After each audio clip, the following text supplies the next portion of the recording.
there's a term that a lot of people use in business called leverage, and leverage is not specific to business, but it is most commonly used because an example of leverage is doing two different activities to get the highest output on return. So an example of leverage would be if you have a product, right, you could sell it to one person and call a bunch of people, or you could hire a team of 10 people, sell 10 people on working for you, and then now you have 10 people calling and selling the product, right? That's leverage. You're doing 10 calls either way, but the 10 calls you do to the salespeople are higher leverage activity because they give you more output for the work input, right? Your input is like the ratio of input to output increases, right?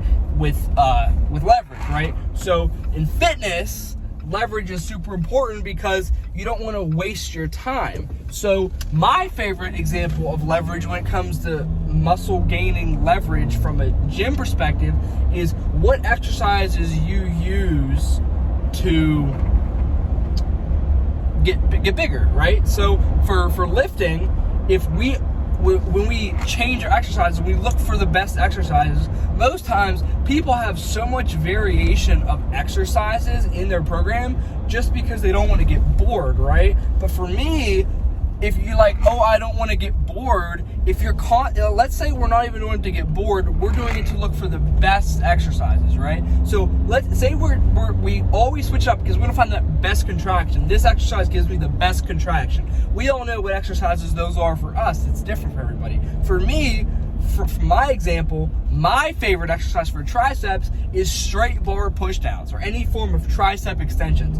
That's my best movement. And for me, when we talk about stagnation or like your muscles getting used to it, if you have an exercise that gives you the best contraction, not only like how you feel, but like if you take an exercise and you would track it electrically and track the impulse in various exercises and find which one activates the muscle at the highest rate, that exercise by fucking definition is the best exercise.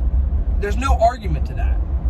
So when you say you need to have variance, you don't need to have variance in the different exercises you use. When you say variance or progressive overload, people think that doing a different exercise is going to give them some crazy better stimulus, but in reality, they get used to an exercise because they don't put enough weight on. Variance can be different in exercise, yes, but it could also be difference in number of reps, number of sets, tempo, and total volume over the week.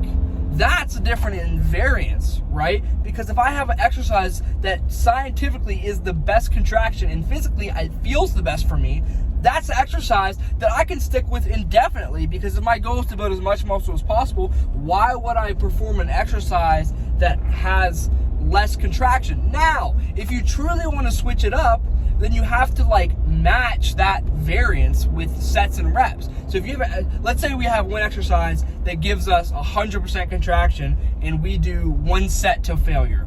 Okay, but then we have another exercise that gives us 50% contraction. Technically, by math, we have to do 2 sets of that to failure to get the same stimulus. So why most people, they can see a difference in muscle growth simply by switching exercises. This is where that phenomenon comes about, because the exercises they do don't stimulate the highest level. So for me, I wanted to find the exercises that stimulate the highest level, so I don't have to do 10,000 sets to get stimulus, and I don't need to track it to figure out what I'm doing. I can say, I guarantee this exercise gives me the highest stimulation for my body and scientifically. So now, when I look at my set volume per week, I can guarantee that I'm getting enough set volume in. That's where most people mess up, is because they don't have the best exercises. So for my advice is, if you find an exercise that you love, just do it. And you don't need to switch it up 10,000 times. If you do dips and tricep pushdowns, you can just do more sets. That's what you need to increase. You don't need to increase the amount of things you're doing 3 sets of shit movements to 1 movement and do 10 sets of that. Like, take the best movement and do the most volume to get the most muscle, which is my equation for lifting leverage. So best contraction with volume equals gains, okay? That's the contraction for how you need to have lifting leverage. So from an actual lifting standpoint, there's your leverage. From a nutritional and slash not being a fat piece of shit standpoint, leverage has multiple facets. So one of my favorite analogies for leverage is eating in calories. So for me, I cannot be asked to sit there and do 500 calories of fucking cardio. Like, I just don't have time for that. Like, I'm trying to build a business, I got school, I got shit to do. I gotta don't even worry about what else I gotta do. But for me, I would just so much rather be a little bit hungry when I'm cutting than do cardio. Some people are like, get your cardio in, do your cardio. For me, most people are only doing like 300 calories of cardio, I'm not gonna lie. And I walk a little bit more because I have college, I can walk around campus, or like I'll be up filming videos, so I'll get some steps in, and like I don't sit down at the gym so I can like walk a little more. For me, I hate doing cardio, so if I don't work out, I am completely okay with not eating. Because for me, my input of not eating is just to fucking hit the calories is so much better than having to sit on a damn cardio bike for 40 minutes just to eat an extra Twinkie. Like, I don't care really. So for me, high leverage is just eating less like a pig and just not eating as much when I'm cutting, right? So in another standpoint, leverage can be formed through what you consume, okay? So if we have, for example, we have fucking Big Macs, and we eat 20 Big Macs.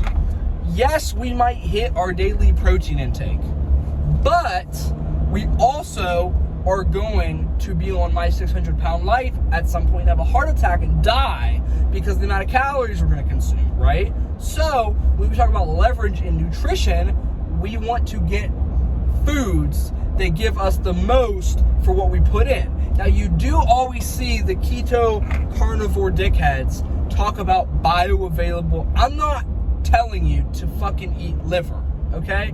I actually do that. I have done that. You feel great, but I'm not going to be sitting here telling you to eat raw liver like a dumbass, okay? For me, when I say lifting or nutritional leverage, I just want foods that I can just eat unlimited of and hit my protein and don't have to worry about my calories. For me, this is foods like 93.7 ground beef, grilled chicken, rotisserie chicken, fruit that's not bananas, like basic foods, vegetables. Like, these foods I can eat unlimited quantity and not worry about if I'm going to be a fat piece of shit.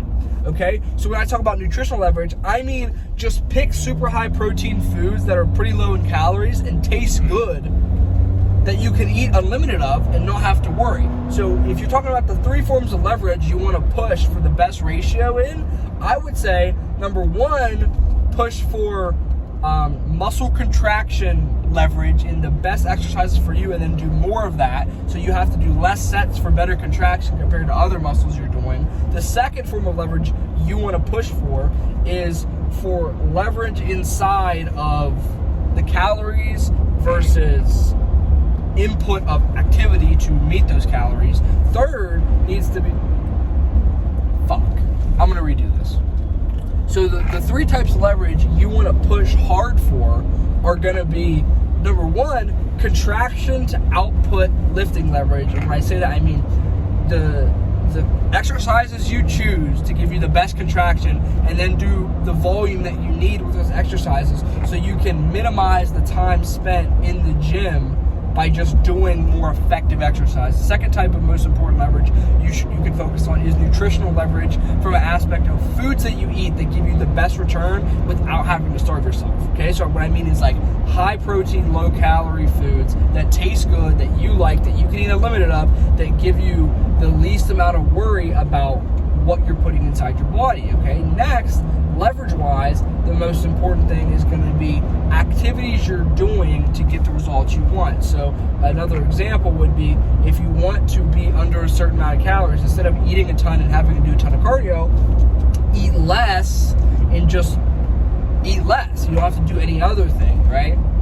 So that's the 3 forms of leverage in the fitness industry that I find most important for me, and hopefully they do serve you.